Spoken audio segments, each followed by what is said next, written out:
Jerry, there it is. Middle shot and score. And Timberlane is going to strike first. We're down to 10 seconds. Roy gets the step. Across the zone. Nice. Shot and score. Timberlane looking to retake the lead. They held leads of 1-0 and 2-1. And now they have one of 3-2. Jerry looked like went 5-hole. Trying to maximize. Maybe use some of that speed. Oh, nice play. With an excellent example. Bowman downhill, shake and bake, back to the middle. Got it. Split dodge, shot, and score. Gonna swing it now behind the cage. Bowman, good dodge. Back for Jerry, and there's the shot. Jerry recovers, split dodge, fires, and scores. Comes full speed downhill at Charest, draws the slide. Nice pass, shot, and score. Roy around the defender. Roy shoots and scores. So the near sideline for Timberlane. Throws it middle, picked off by Cook. Shot and score. Well, Timberlane has not scored in this third quarter until now. George. Coach Blaska, I think, wants one. No, he wants his man to go to the cage and score another. But a good one-handed scoop up by Roy, and then he lights the lamp. Second half, their lead was trimmed to as short as 2.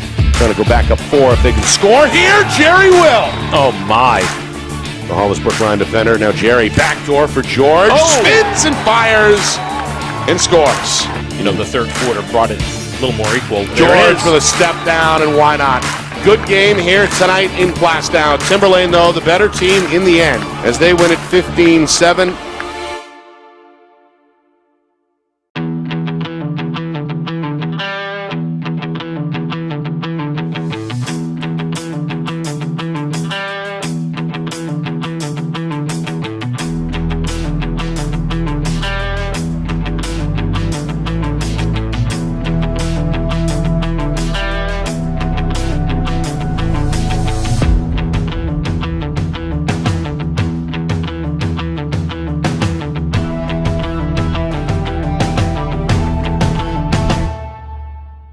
Meanwhile, spin move near side. Shot on the run is going to find the corner.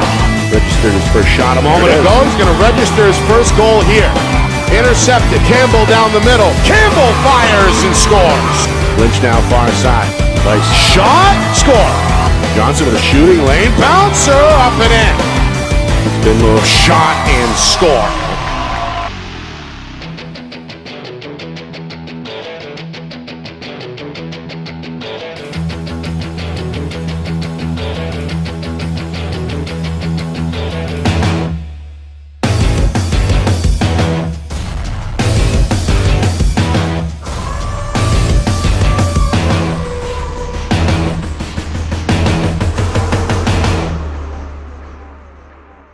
right to left, down the middle, wants a shot, and he's got himself a goal. Downhill, Young, split dodge, shot, and score. Down the middle, wants a second goal, and guess what? He's got it. Sepial says okay. He's going to come right down the middle. He's going to fire, and he's going to score. Quinn Sepial ready to go. Oh, good move by the junior. Goes right to the cage and scores. 1 minute to go in the frame. Quinn Sepial lit the lamp. This is Dumont from the near side. Sepial thought about it. Back to Dumont. Wide open. Going to snipe. Go near side to Brady, who's got it locked again. On the board here. Get a shot off. There it is, and it's in the net. James Murphy's 14 for 14. Kylie steps in and goes 5-hole. Veteran lets him operate a little bit. Now a slip move, Young. The S dodge went around 2 defenders and scores well. Zeman coming on. Shot and score. BG showing you why they're the defending champions. The Cardinals, no problem with Bedford this afternoon. 18-2 is the final. Well, hello, everyone, and welcome here to Bedford. Nick Anastas, Coach Chris Cameron with you. It's FNL Lacrosse presented by the New Hampshire Tomahawks. A huge show coming up here. We're going to touch base everywhere, all 3 divisions, boys and girls, as we get set for the final week of the 2022 season. We'll kick off the show in about 15 minutes or so with Leslie Y., the longtime BG girls head coach. Cardinals back in another championship game, and they're going to take on Bedford. That's a highly anticipated matchup, a rematch, of course, from earlier this season. We'll get the Bulldogs' perspective at 9:30 from 2 of their junior standouts, Regan O'Brien and Sydney Grogan. O'Brien on her way to Penn in a couple of years. Grogan will attend Yale. Again, that's at 9:30. 9:45, we switch gears back to the boys' side. Quinn Sepial, a junior on his way to Brown. He's got the Cardinals in the semifinals after a big win yesterday over Bedford. Top of hour number 2, our own Roger Howe pipes in, give us a playoff picture. He'll be on the call for the D2 semis coming up on Tuesday night with our new friend, broadcaster Evan Alfano. At 10:15, Coach Vischer of Portsmouth checks in from the Seacoast. The Clippers on a hunt for a back-to-back championship, and they're back in the semifinals where they will take on Timberlane in a rematch of last year's championship. The Owls rolled into the semis yesterday with a big win. Ken Blaska, head coach, joins us at 10:30. So Coach Y at 9:15. Bedford players Regan O'Brien and Sydney Grogan at 9:30. BG's Quinn Sepial at 9:45. 10 o'clock, Roger Howe of Friday Night Lights, New Hampshire. 10:15, Portsmouth head coach Chad Vischer. 10:30, Timberlane head coach Ken Blaska. That sounds like, Coach, we're loaded for bear, right? But let's begin with you guys yesterday. On a hunt for another championship, and no problem with Bedford in the quarterfinals, a final of 18-2. That game, of course, was seen right here on Friday Night Lights, New Hampshire. Coach, your team scored 11 seconds into the game and just rolled from there. You were talking off air about how you felt like your guys were ready to play. Yeah, when we played at Bedford in like mid-May, it was 5-5 at half. And so Bedford had our attention. There was no way we were going to go in flat to that game because they're a very well-coached team. They have a great staff, 3 great coaches. And we were prepared. We had a game plan. I mean, every game you come in with a game plan, but we executed it. We were going to press out on their attack. We've seen so much zone this year that we're just so comfortable handling zones. We shoot the ball so well, no matter what kind of different looks on a zone, and we just kind of shredded it a little bit, and we were shooting the ball pretty. And their goalie, Matt Desmond's outstanding, but we're very good against zones. And the kids were ready to play. Bedford had, they had graduation, and they had 6 seniors that had to come over. It was hot. And I think we wore them out. They had to play so much defense because JJ was. We might have lost a faceoff on maybe 2 faceoffs on the day, but he was outstanding. He's scoring that goal 11 seconds in. He had 2 pipes. Could have had a hat trick. But from top to bottom, it wasn't perfect, but we got kids lots of playing time. And it was also about a week off, right, between games. We played Cape Elizabeth. It was 10 days off. Yeah. 10 days off. 10 days off. So you think the extra time helped your team a little bit? Yeah, I mean, we were able to give them rest. We gave them 3 days off Memorial Day weekend because the vast majority of the team went down to the Final Four in Connecticut. And then we worked on a lot of conditioning, a lot of individual work in that time off, more than anything, just getting better as individuals, getting them ready physically. We rested a few guys. Connor Gabourd's got a little bit of a injury. We held him out. Aiden Lorendo, same thing. So, and Mitch Lynch, the backup faceoff guy. So we're able to we're just we're getting guys healthy, but we just really worked on just becoming better as individuals this week.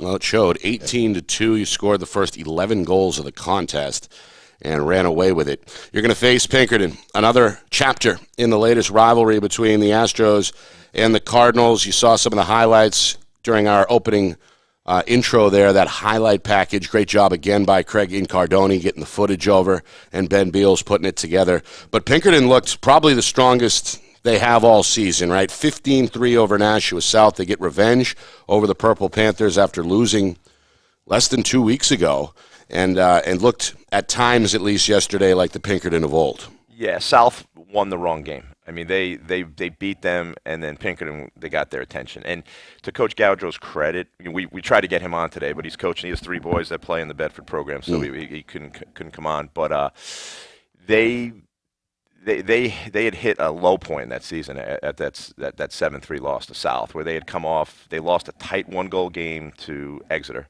like 16-15. 15-14. Then they had to play us 2 days later, right? And it was 16-4. Then they had to go, and it was like 90-plus degree heat down in Massachusetts to play St. John's. And then they were just worn out, I think, by the time when they had to play They had South. one stretch, I think, of 4 games in 9 days, which is tough. Yeah, it was tough, but they bounced back. Steve got them going, because then they had to play Londonderry, a team they played a 1-goal game to, and I think that was the turning point in their season, where they kind of bought in and said, we're either in or we're out. Right. And they handled Londonderry, they handled South. They were clicking. I mean, they're playing a little bit of musical goalies right now, but I think Mishad's the guy that he looked good yesterday. He 19 saves yesterday, looked outstanding. Obviously, Cole Frank was 21 for 21. Riley Spellman played. We'll see how much see how effective he is. He got dinged up again. He did. He got hit in the shoulder. He got hit in the midsection. But even if he's out there injured, or if you're not 100%, he's still going to draw our attention. But they played as well, and they're playing their best at the right time. On the other side of the D1 bracket, top-seeded Exeter took care of business 15-4. They knock out Concord. Concord, of course, advanced to the quarterfinals with a first-round win earlier in the week, 6-5 over Salhegan. So Exeter's back in the semis, no problem for the Blue Hawks. We tried to get Coach Brewster on this morning, but he's tied up, and hopefully we can talk with him next week. Londonderry, they win the 4-5 matchup, seemingly at ease, 9-3 over Merrimack. Tomahawk season is over, but a great job by Coach Miller, getting them into the 5 seed and back to respectability, so to speak, in D1. Yeah, for us, the way the bracket shook out, we got I think the hardest part of the bracket. We had to play Bedford, who is traditionally better than a 7. Outstanding team. Yeah. Then we have to play Pinkerton in the semis, and that's just kind of the way it shook out, because Coach Miller, he won a few 1-goal games. He did a great job. Played, so that was the 4-5 game, and Exeter only having the 1 loss to us during the year. They got that 1 seed. So, right. But they, great job by Coach Miller. Coach Sampson, he got it done. He's in the semis. You never know what can happen. It's certainly an advantage for Exeter hosting the semifinals and the finals at Exeter. There's no doubt about that, having to play on the road. Now, is that kind of a round robin in terms of where the neutral sites are held each year? I don't know. It used to be at Stellos. And of course, some of the games are at Stellos. The Division I used to be at Stellos, and then there was complaints that it was too much of an advantage for BG playing on their home field, so they took that away. They moved it to Bedford, which I thought was a great site, and now it's back to Exeter again, which has been there. And Exeter is a team that's always in the mix. I mean, they're either going to be in the semis or the championship every year. Seems like those are kind of the 3 big hosts. Those are for any sport. It hasn't been for Division I hasn't been in Stellos, I think, since 2011. So it's been a while. Over 10 years for them. Yeah. Okay. So, but it's kind of a constant where the Division II semis have been at Stellos every year. That's kind of Derryfield's #Stellos. So yeah, there you go. And they will be playing Tuesday. We'll touch on D2 a little bit later on, but again, D1, the semifinals are set on the boys' side, and we'll be there on Wednesday in Exeter. Pair of games, obviously Londonderry at Exeter in the 4 versus the 1, and then the 2-3 features BG and Pinkerton, the 2-6, I should say, BG and Pinkerton. Do we know what time those games are yet, Coach? BG Pinkerton's at 5. 5 and is then the first 7:15 is the Exeter Londonderry game. Okay, we'll have both of those for you. We're, again, broadcasting in conjunction with the NFHS network, and we're looking forward to it. It's a busy week for us here at Friday Night Lights, New Hampshire. Again, those D1 boys semis are on Wednesday. On Tuesday, we're going to be in 2 different locations. Let's see. Tuesday night, the first boys D2 game is 5 o'clock. That's at Stello Stadium. That's Derryfield Wyndham. That's Derryfield and Wyndham. Both teams arrive via wins in the quarterfinals yesterday. Again, Evan Alfano, Roger Howe will be on the call for us at Friday Night Lights, New Hampshire. And I'll be with, of course, Kristen Cameron Tuesday night in Exeter for that final. It's a 7 o'clock start between Bedford and BG. And we preview that next with BG head coach Leslie Y. You are watching FNL Lacrosse. It's presented by the New Hampshire Tomahawks.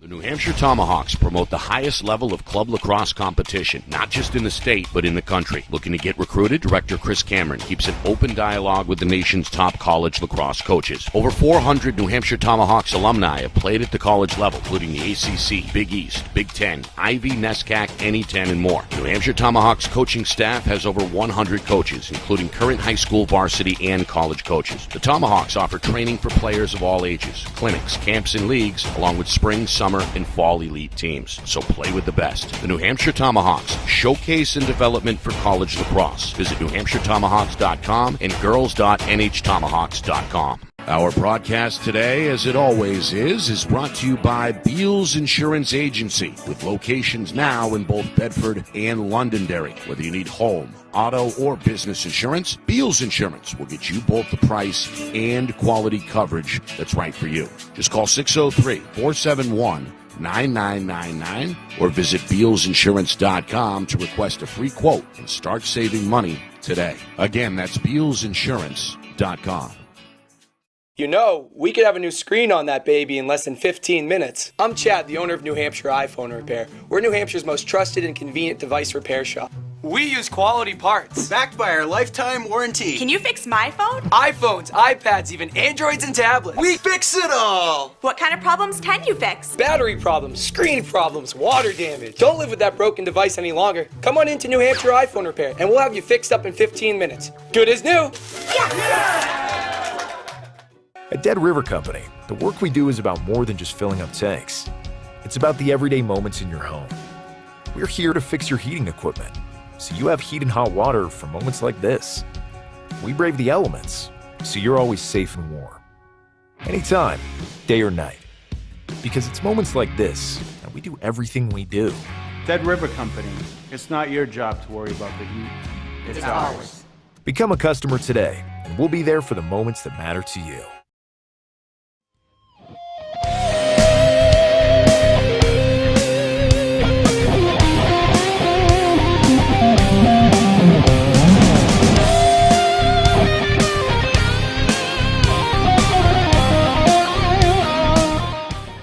It's FNL Lacrosse presented by the New Hampshire Tomahawks. We're live Sundays at 9 here from the Beals Insurance Studios in Bedford. I'm Nick Anastas. That's Coach Chris Cameron. Busy show, as we talked about. We're going to preview with Leslie Y in a moment Tuesday night's Girls Division I Championship game from Exeter with Coach Y at 9:15, 9:30. Regan O'Brien, Sidney Grogan, 2 juniors on the other side for Bedford. BG Boys Junior, Quinn Sepial, will join us at 9:45. Cardinals taking on Pinkerton in the semifinals on Wednesday. Hour number 2, our own Roger Howe will pipe in and help preview the remainder of the D2 tournament in specific. And at 10:15, Portsmouth head coach Chad Vischer back on the show, live from the Seacoast. 10:30, his counterpart in the D2 semis, Timberlane's Ken Blaska, the head coach. All right, let's bring her in without any further ado. I know she's got a busy day today. Leslie Y from BG making some time for us. We appreciate it, Coach, especially after a late night last night. How are you this morning? Good. Ready to roll. Graduation day.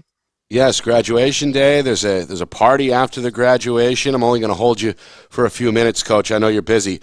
But how about a 17-8 victory over a good Sauhegan team yesterday? Your team seemingly got stronger as the game went on, and you were able to put the Sabres away and advance to the championship. How well did your team play yesterday?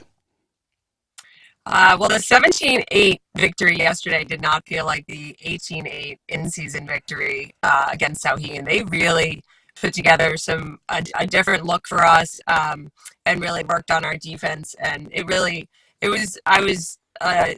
we put 3 up right away. They put 3 up to answer. It was a game. We had to earn it. So I think we definitely showed there's some that rose yesterday that hadn't been at their full potential. So that was great to see. Katie really worked the draw well. So, I think the pieces are all falling into place and we'll be there on Tuesday. I wouldn't say it was the cleanest performance yesterday, but it got the job done. But it was definitely a battle. That Sauhegan came out really strong and really hot and went after us. So I'm grateful for that, actually. Yeah, I was about to say, I mean, that's a pretty good final warm-up, right, for Bedford. Your team, had to actually step up and face the challenge and beat what was a surging Sauhegan team that looked good when we saw them against South earlier in the week. It sounds like that was a good kind of final test before the championship, right? Yeah, I think it keeps you sharp. You don't want 2 flat games or two easy games. You want something that's going to put you to the test, and you want something that's going to make you run your plays and make you work your offense and really fight for it. Yep. Now, your team beat Bedford during the regular season. That was a competitive contest in Bedford. What should we take away from that first matchup? Anything at all, or is Tuesday going to be a completely different 4 quarters or 2 halves? I wouldn't say it's not going to look completely different. It's just going to look more competitive, more intense, more of the same. You can never sit back with Bedford. They are always right at your heels or right out in front of you, ready to shut you down. So there's nothing to rest easy about when you're facing Bedford and you're facing the players. They've got 6 really top-notch players, and they've really cultivated a strong defense and goalie as well. So yeah, we've got another great battle on our hands. Leslie, thanks for coming on. So take us through the day a little bit. Congratulations to Steph on her graduation.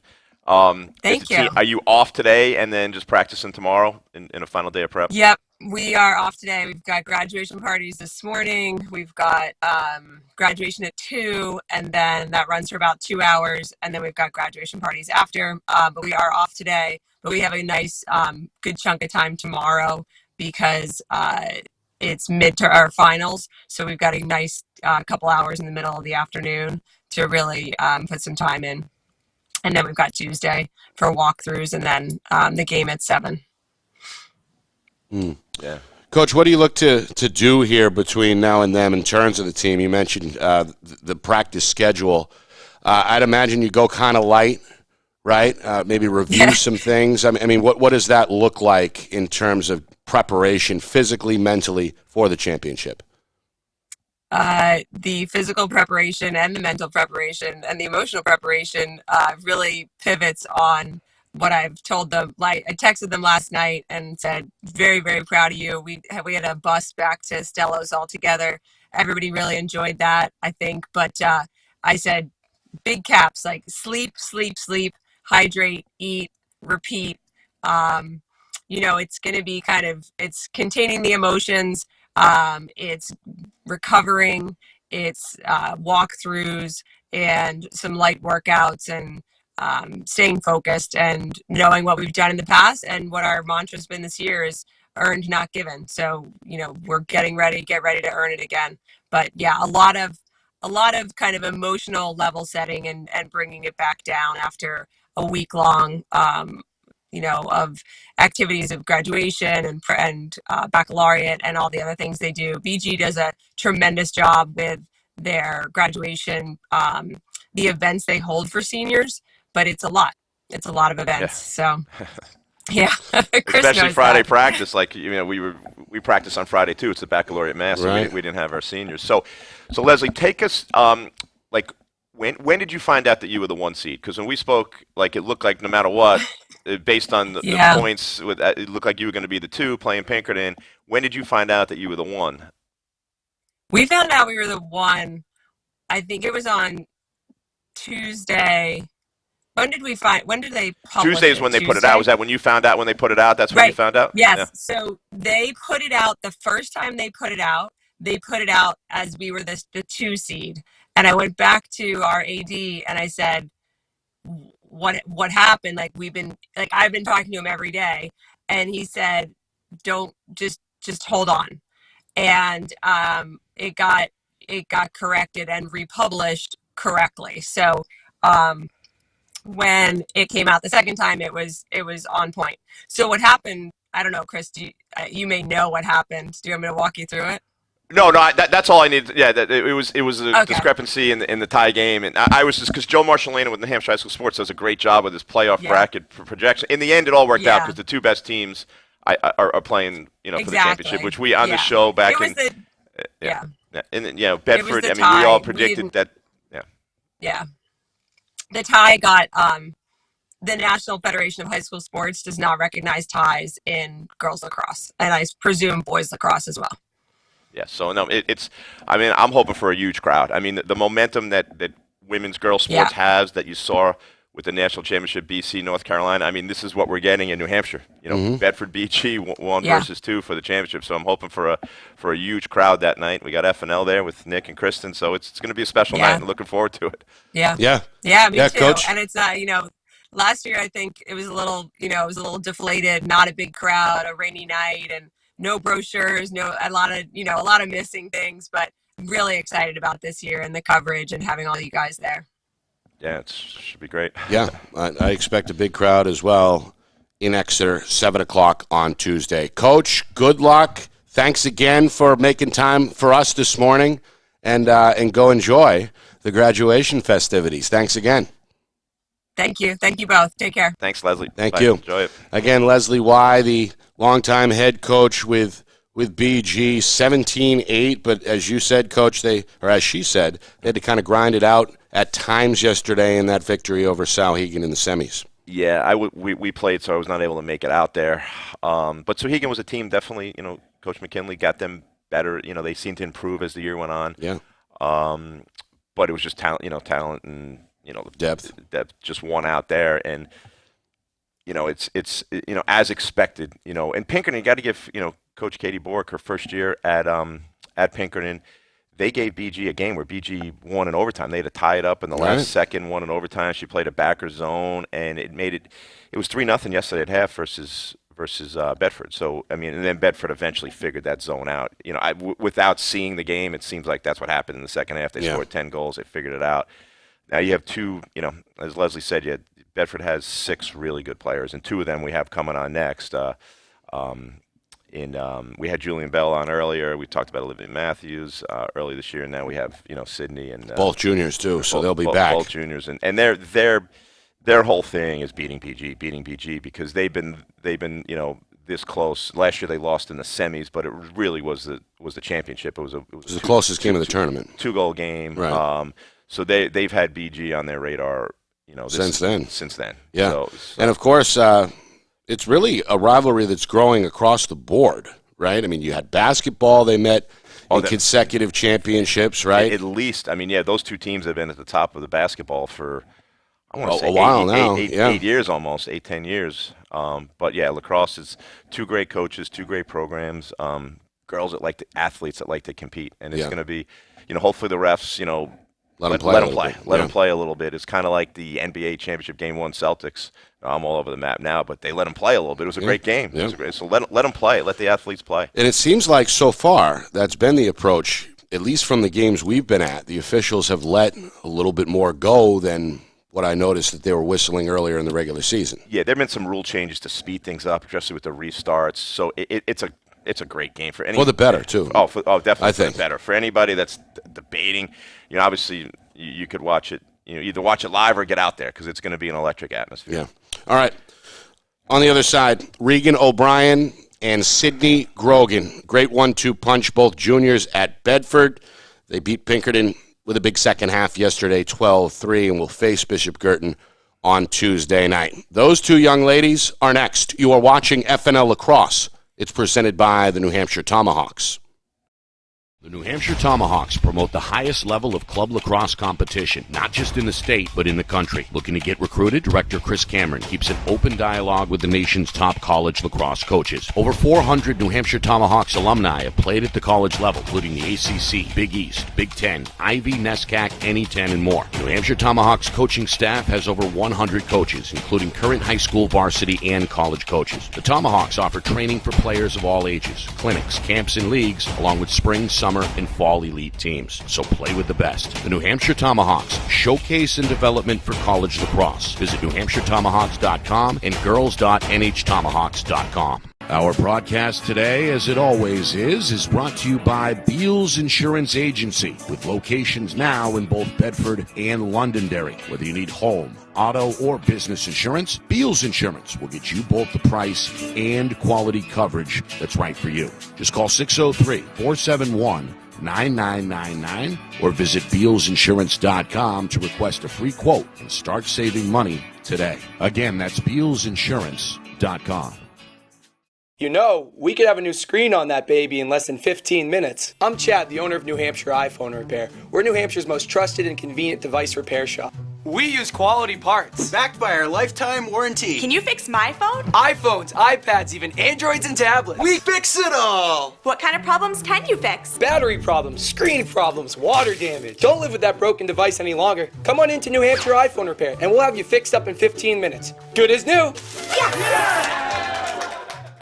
At Dead River Company, the work we do is about more than just filling up tanks.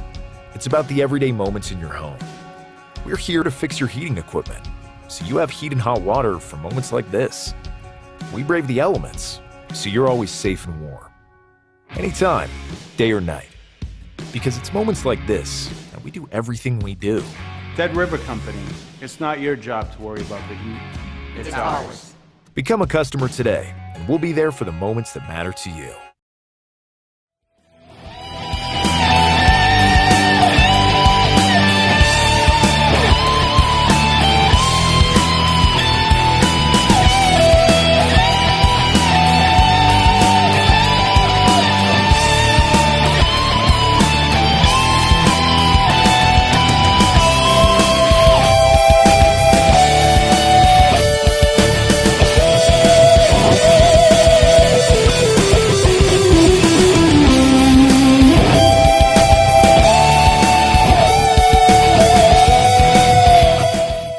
Well, welcome back here inside the Beals Insurance Studios in Bedford. It's FNL Lacrosse presented by the New Hampshire Tomahawks. Nick Anastas with Coach Chris Cameron. We thank Leslie Y for jumping on from BG. Quinn Sepial, another Cardinal coming up at 9:45, our Tomahawks Player of the Week. Roger Howe kicks off hour number 2. Our color man is going to preview the D2 semis with us, and then we'll jump in even deeper with Coach Fisher of Portsmouth at 10:15 and Coach Blaska of Timberlane at 10:30. But right now, let's welcome in our 2 girls Players of the Week, Tomahawks Players of the Week, Bedford Juniors, Regan O'Brien and Sydney Grogan. There they are. Ladies, good morning. How are you? Good morning. Good morning. Good, how are you? Thanks for coming on. We appreciate it. So where are you? Whose house? Are you in a bedroom or where are you guys? So we're actually in my bedroom right now. What's with the Massachusetts shirt? It's from American Select. Come on. Well, okay, we're trying to it's the right colors, I guess. it out here. Yes. All right, girls, let's start. Let's start with yesterday's or last night's game against Pinkerton. That was a close, low-scoring game at halftime, and then you guys really came on strong in the second half on your way to a 12-3 victory over the Astros. What was the difference? Was there an adjustment at halftime, or did you guys just kind of kick it into high gear in the second half? Yeah, so in the beginning of the game, I think we were moving the ball pretty well. We just weren't finishing. Sweeney's an amazing goalie, obviously, so it was hard to get some good shots off on her. And then I think we started playing more individually towards the end of that first half, trying to change up our game plan.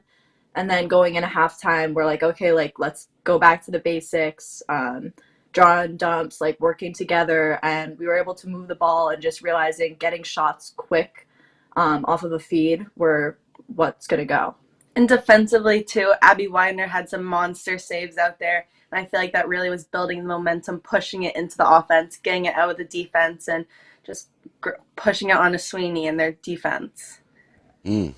Yeah, she's obviously one of the best goaltenders in the business. Right? I mean, saves in the girls' game is such a momentum building. It's incredible. When we talk about that first BG Bedford game, Bedford was the better team early on, but McKenna Reiki made like 5 saves early, which was a momentum shift. So goalie play is going to be huge on Tuesday. Yeah. Speaking of Tuesday, it's a rematch of last year's semifinals, and Coach said it earlier.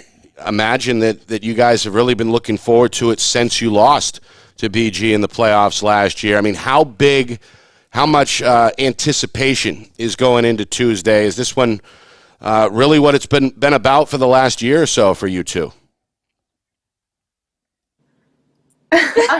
I think going into it, we knew we were really the 2 top teams in the state, and this is a game we've really been looking forward to because BG Bedford rivalry is so huge. And at the end of the day, it's just another game, but we're so excited to go and compete for that championship, and we feel that we're really well prepared and we look good coming into it. Yeah, And I mean, it's always BG. Yeah, like, BG, no matter what the sport, right, Sydney? Basketball, lacrosse. I mean, how sweet would it be to beat your rivals and end the season as champions? Oh, it would be amazing. Yes, I'd love to do that. Take the title back. Now, how well do you know some of the Cardinal players? Oh, we're great friends with a lot of them, which obviously it's hard to play against them so hard. And after all the games, we're hugging them all because they're some of our best friends and we love them to death. But in the end of the day, it's a game and we're going to play our hardest, but we're all still out there loving each other. Yeah, like, so me and Sid, we play on Tomahawks with Tess and Maddie. I think that's it from our grade, but obviously we're really close to them. They're just great people, but when you're from BG, like, you're going to play against them no matter what. Yeah, they're competitors in the end. So, girls, it was exciting a fall for you two, and I like being involved in the process with your college decision making and your visits. Just take us, I guess, give advice. Two players in the same high school, same town, going Ivy is just it's incredible. That's something that we're proud of as a program. But just give us some advice to some of the younger players who look up to you two and how they can get to where you're at. Thank you so much for that. But I would probably just say, I mean, the recruiting process, it's pretty long and tedious, and you might get tired like through it, but what's going to make that process easier is just like playing your hardest in the summer leading up to it, even high school season, going into the summer before September 1st. I think just being a gritty player and doing everything that doesn't even require skill or stats, just like hustle plays, all those, like that's a huge part of just standing out to coaches. Yeah, like Regan said, going your hardest at every single thing you're doing, no matter what it is. And these tournaments Tomahawks are going to, and in the end, I know Coach Callie and Coach Hamron kept saying to this, but it'll all work out, and really having faith in that, because I know the 24s have a lot of great players. I'm really excited. We'll see what will happen with them. And, of course, hit the books, right? You don't get into Penn, you don't get into Yale without the grades. What advice would you give to some of the youngsters watching about the academic part of that? Well, you have to put in as much grind as you do in your sport and your working out as your academics, and then that can be a rule break or a deal breaker. So you just have to work your hardest and to be as balanced as possible to make it as easy for the coaches as possible. Yeah, and I mean, I think it was like athletics really translates to school and like vice versa. So like when you're very competitive, it's going to be seen in your academics too. Like, you're going to want to go hard, be the best you can be. So I think that was a huge part in just our like grades and everything. So I would just like recommend that too. Like, try to be your best in like every aspect of your life. Ladies, put on your coach's hat for a second. What do you think it's going to take from your team to beat BG Tuesday night? Let's start with you, Sydney. What do you guys really need to do well in that championship game? Well, all season we've been working through building that team chemistry, and Regan and I are always talking, and we're like, the good teams have skill, but the great teams have chemistry. So I feel like at the end of the day on Tuesday, the winner is gonna be who plays more of a team on that day. And also too, defensively, I feel like with BG, they always go on runs on us. So it's so crucial to be able to stop those runs and acknowledge the fact that they're a great team with great players. They're going to get their goals, not letting them go on those like 5-goal runs where you're stopping the fast breaks and stopping their momentum. Yeah, exactly.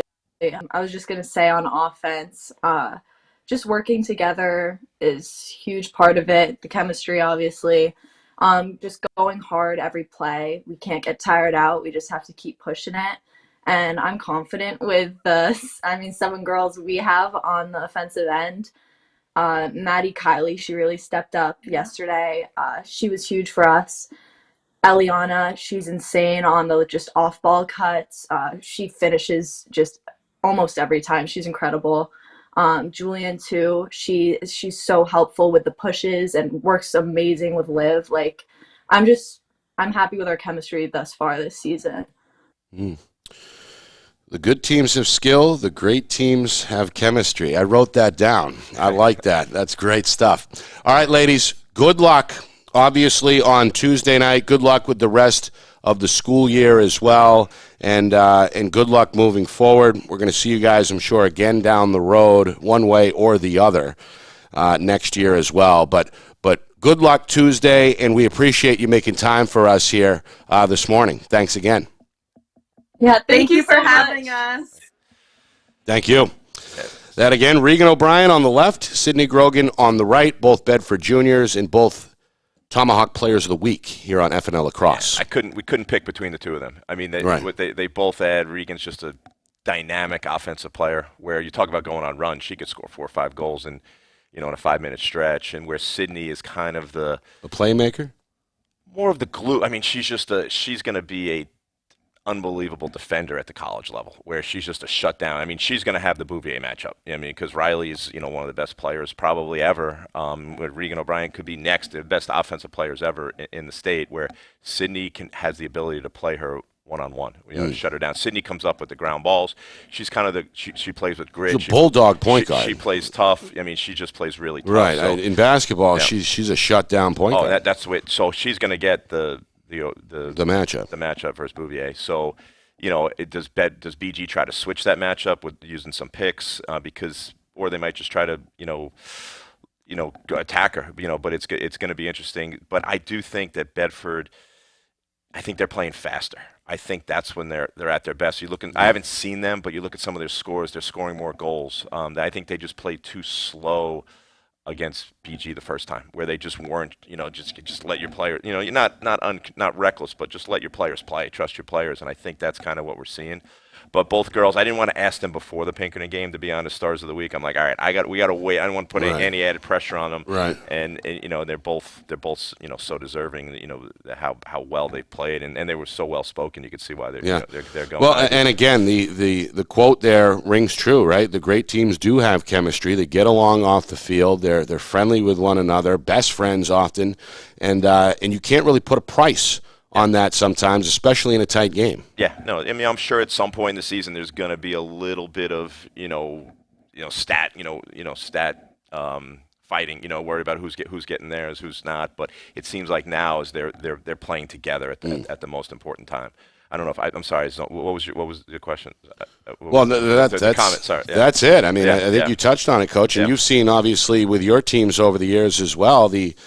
Typically the more successful they are on the field, the more they get along off. Right. I mean, our guys get along off, but we've been battling that that sharing the ball all year, because there's only one ball and we got so much talent. Right. And that's one of the things. And that's a challenge for the coaches, too. I Right? think that they have the same thing at Bedford, where there's so much talent. Like who's going to, it could be your night one night, another player another night. Depends who they take away. Obviously, Regan's going to get the majority of the attention.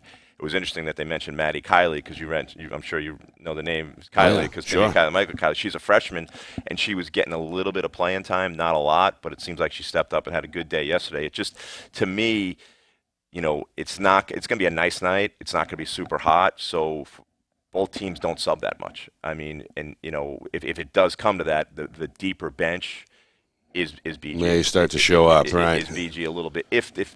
But BG hasn't really gone to that and taken advantage of that, so I don't think that's going to be a big factor in this game. I think it's going to be those starting players that are out there and who makes the plays. And then it's interesting that they said Abigail Widener made some big saves, because we've seen that. I mean, that game. She's big in the Portsmouth game, too. Yeah. She was. Yep. Yeah. Bedford came out. They were dialed in, ready to play, and then Riki just made like 5 saves early, where Widener was not making those saves early. So that's going to be a big part of this game. The draws. I mean, to me, draws, goalie play, and turnovers. Shot selection, turnovers are going to be huge. Yeah. The margins are razor thin. Oh, we know that. Two great teams, both deserving. Again, 7 o'clock Tuesday night. Kristen Cameron will join me in the booth. Friday Night Lights, New Hampshire will be live in Exeter for the Girls Division I Championship. We're broadcasting in conjunction once again with the NFHS Network. All right, we switch gears on the other side. BG Junior Quinn Sepial joins us to help preview the Pinkerton semifinal matchup. He's our Tomahawks Player of the Week on the boys' side, and he's next. You're watching FNL Lacrosse. It's presented by the New Hampshire Tomahawks.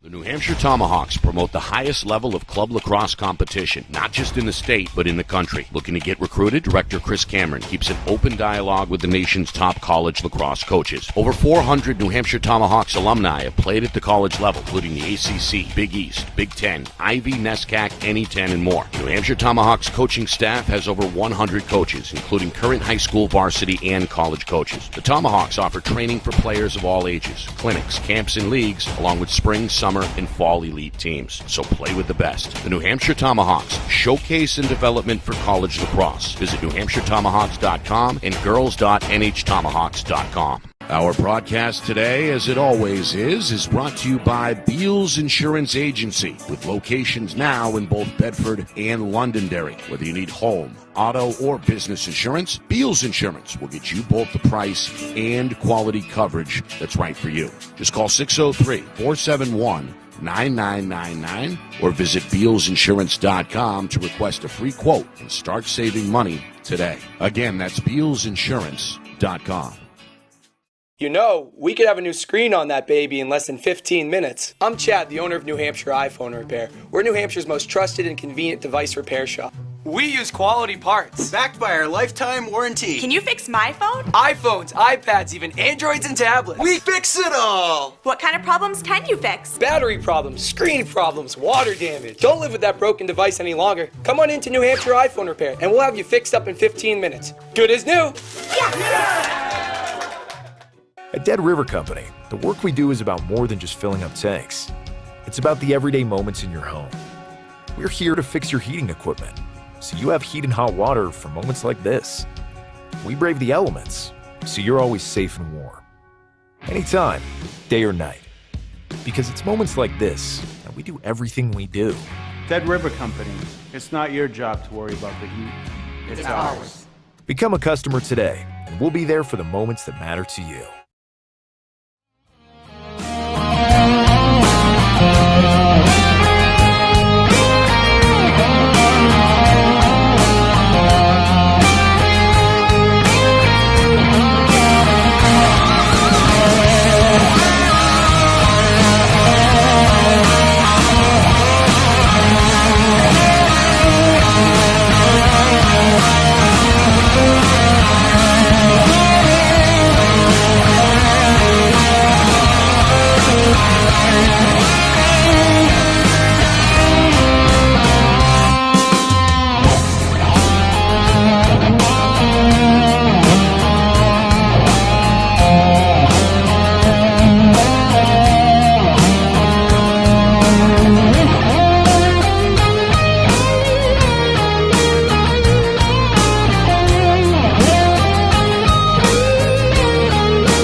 It's FNL Lacrosse here, presented by the New Hampshire Tomahawks. We're live in the Beals Insurance Studios in Bedford. I'm Nick Anastas, Coach Chris Cameron, about to close out, hour number 1 with Quinn Sepial of BG in just a moment. Hour number 2 on the way. Roger Howe of Friday Night Lights New Hampshire at 10, 10:15. Coach Chad Vischer of Portsmouth. And at 10:30, Ken Blaska from Timberlane. If you missed the earlier interviews, don't worry. Our shows are always archived on our YouTube channel. Again, we're on YouTube at FNLNH Media. If you want to check out the Leslie Y / Regan O'Brien and Sidney Grogan interviews, they'll be up shortly. All right, let's bring him in. Quinn Sepial, back and better than ever following an injury that really cost him all of last year, right? He's back now as a junior. He's going to be on his way to Brown in the future, and he's playing very well this season as a junior. Quinn, welcome inside the show. How are you? I'm doing pretty well. Thank you guys for having me on. Thank you for coming on. Take me through, I guess, the injury, the rehab, all that. You're away from your teammates on the field last season. They win a championship, obviously, and you work hard to get back on the field this April. What has the last 12 months or so been like for you? I mean, it has certainly been a crazy 12 months. I mean, obviously the injury was devastating. I mean, it was obviously hard to get through, and I think the first couple weeks were kind of sitting in my own kind of mind and thinking, like, do I still want to play? Like, what is going on here? And I think once I got through that threshold and then I was just committed to coming back, it wasn't as hard as I think I thought it was going to be. I think that the drive and the potential that I saw in myself really helped me kind of build back to where I am now. And I think I had surgery in May, and I started rehabbing right after that, and then kind of all the way through the summer and then through the next year have just been kind of a super, super telling experience about myself and also about the people around me, just the support that I've been getting from Coach Cameron, from my parents, from my friends that have seen me kind of flourish and also seen me struggle, and they've been there, and I think that I'm so happy that they're there for me because I don't know what I would be doing if they weren't. Yeah, it's an experience for sure. Leg injuries are oftentimes some of the more difficult to come back from, right, in terms of time, in terms of what you got to put into the rehab, etc. But in the end, it sounds like, Quinn, your love for the sport carried you through some of those hard times, right? I mean, where did the initial love for lacrosse come from with you? I used to be a big hockey guy, and I loved hockey. I still do love hockey. I play for Bishop Girton, and I'd say I went to Cardigan Mountain School in Canaan, New Hampshire, a junior boarding school, and I didn't make the varsity hockey team, but I made the varsity lacrosse team. And there was a couple kids, Tucker Mullen, who plays at UVA right now, Cade Goldberg, who plays at Georgetown, and Tom Stull, who plays at Richmond. And they kind of fostered me and showed me really how to play the game and how to play the game the right way. And along with Coach Frost and who's still my coach, Coach Soames, really helped me and motivated me to start taking lacrosse seriously. And then I started playing club. And then Coach Soames got me to switch to Tomahawks, and then the rest is history. What was it like taking the field against Londonderry after a year off and joining your teammates on the field after such a lengthy absence? That must have been a moment emotionally for you, right? Oh, 100%. I mean, my parents were there watching me. It was highly anticipated for me. I mean, I couldn't think about anything else. Like 3 days before it, I was just like thinking, what am I going to do? What am I going to do? And then I think that I had a conversation with a couple of my friends and realized I just needed to calm down. Like, I've played games before. It shouldn't be any different. And I got out there and was a little nervous, but I popped my first one in, and I was like, all right, like, I'm back. And I just kind of settled down. And this whole season has been kind of a reacclimation period. And I don't think I'm at my 100% yet, but I think that I've continually progressed. And kudos to Coach Cameron for being there for me and helping me get through that period. But it was the anticipation was high. Coach, you got another horse in the stable now as well. Right? Yeah, no, I've certainly been tough on you. He handles it. So Quinn's recruiting process is a little bit different than everybody else because he couldn't be contacted till 9/1 of his junior year, which was last June, and he was not able to play last summer. But he had such a body of work, and Serious Lacrosse had him ranked as the number 12 player in the country. So we didn't Despite a year off. Despite a year off, knowing, based on that prior, so we didn't know what was going to happen come 9-1. I mean, Quinn and I talked a little bit, before what to expect, but in the end it worked out. But take us a little bit through your process, and not so much your process, but pre 9-1, but like what happened in the month of September, basically. I'm not sure. Did you commit in the month of September? I'm not sure. Maybe it went to October. Yes, I was quick. I think 9-1 came, and I remember getting to school, and I turned off my phone the night before because I needed to get sleep because I had school the next day. And so I turned on my phone at school, and I had a bunch of text messages, and kind of like you get the adrenaline rush through you, and like you get all these different schools reaching out to you, and then you kind of quickly weed out which ones you know are serious and which ones you think are just kind of complimentary, like we like how you play. And so I narrowed it down to a couple, and Brown really stuck out. They really wanted me to get down to visit, and so I think I visited maybe the 4th or 5th day after 9-1. I went down there, and Coach Holm and Coach Beck and Coach Daly were just great to me. I mean, they loved it. They didn't even really care that I had an ACL injury, and I think that's what mattered to me the most, was that they believed in me even though they hadn't seen me play the summer before.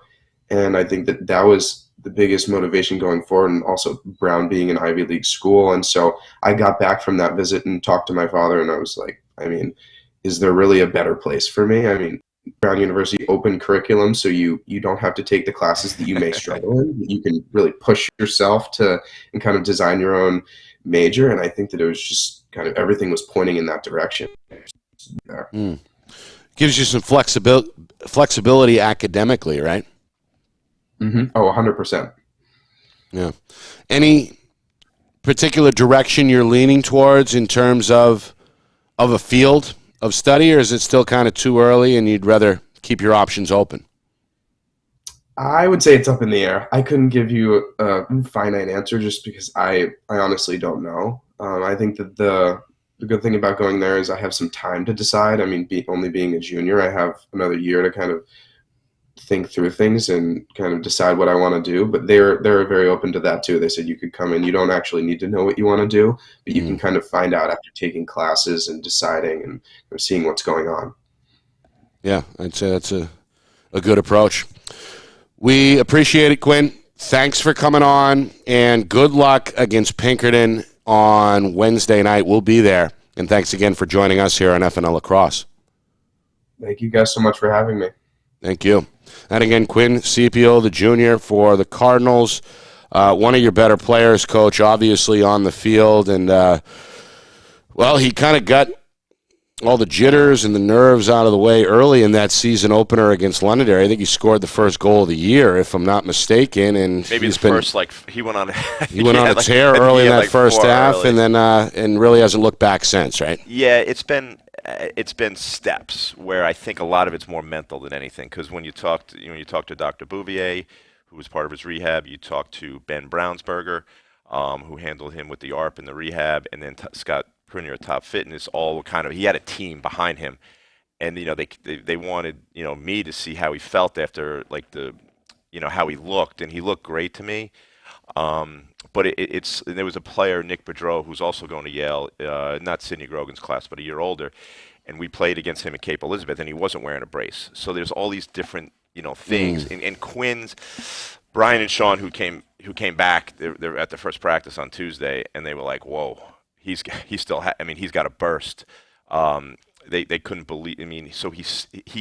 I think physically he's there. It's just a matter of mentally, because when he wants to turn it on, he turns it on. Like yesterday, you could see a few times he's like, I'm going to the goal, and he can't really be stopped because he's shifty. He's got a burst. So I think he's physically probably not. I mean, it's been just over a year, but he's so talented where you don't like it. For most players, if you're not able to play the summer before, that's the recruiting year. So this is right. You mentioned Brady Dumont, the way he was shooting yesterday. I mean, this is like his summer and that group's summer. So if they didn't have this summer, they wouldn't get recruited. But he stood out so much the year before that people were willing to take a chance on him, and especially when you get ranked. I think Brown got a pretty good player. They did, and they knew what they were. They took a chance, but I think they knew that the special athlete that he is, and he's relative. He was more of a hockey guy, so his lacrosse skill. He's got great hands. I mean, he's got a lot of like developing to do still as lacrosse, because he really didn't get going in lacrosse until maybe the 8th grade, which is very late these days. I mean, I'm saying I'm saying elite, lacrosse. Right. But that's where you come in, right? That's where we come. We did our job. I feel good about the two girls with the.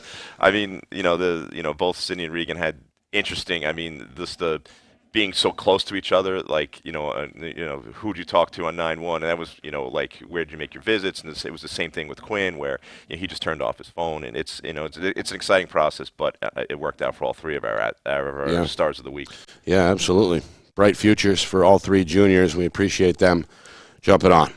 All right, hour number 2 on the other side, Roger Howe. He'll be on the call on Tuesday night for the boys D2 semis. We'll pick up the trail with Roger right there. Coming up next, you're watching FNL Lacrosse here. It's presented by the New Hampshire Tomahawks.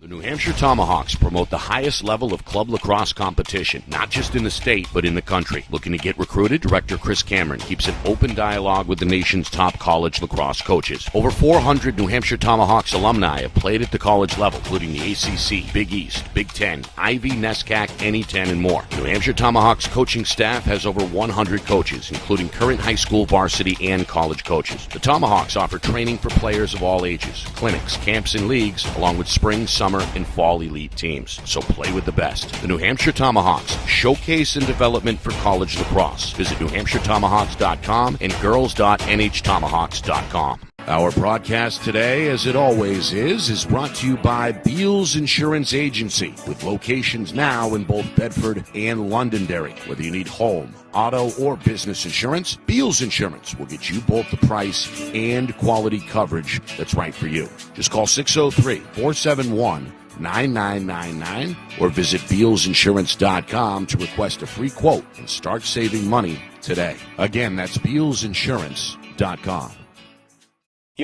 We could have a new screen on that baby in less than 15 minutes. I'm Chad, the owner of New Hampshire iPhone Repair. We're New Hampshire's most trusted and convenient device repair shop. We use quality parts. Backed by our lifetime warranty. Can you fix my phone? iPhones, iPads, even Androids and tablets. We fix it all! What kind of problems can you fix? Battery problems, screen problems, water damage. Don't live with that broken device any longer. Come on into New Hampshire iPhone Repair and we'll have you fixed up in 15 minutes. Good as new. Yeah! At Dead River Company, the work we do is about more than just filling up tanks. It's about the everyday moments in your home. We're here to fix your heating equipment, so you have heat and hot water for moments like this. We brave the elements, so you're always safe and warm. Anytime, day or night. Because it's moments like this that we do everything we do. Dead River Company. It's not your job to worry about the heat. It's ours. Become a customer today, and we'll be there for the moments that matter to you.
It's hour number 2 of FNL Lacrosse.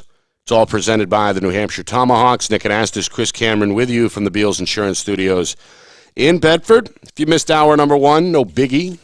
It's archived up on our YouTube channel, FNLNH Media. Again, on YouTube at FNLNH Media. Interviews with Coach Leslie Y. from BG, Sydney Grogan, and Regan O'Brien from Bedford, and the Cardinals' Quinn Sepial. Hour number 2. Roger Howe, about to be brought in. We'll talk with Coach Vischer and Coach Blaska coming up, as well as we begin to preview this Division II semifinal. Let's bring in Roger right now. There he is, live. Looks like from the bedroom. just rolling out of bed, Roger, and jumping on, or must have been a late night last night with that graduation party, I bet. That's right. Yeah, my son Brandon graduated a couple of weeks ago, and today was or last night was the event. So you can imagine what this place looks like. I can imagine. Yeah.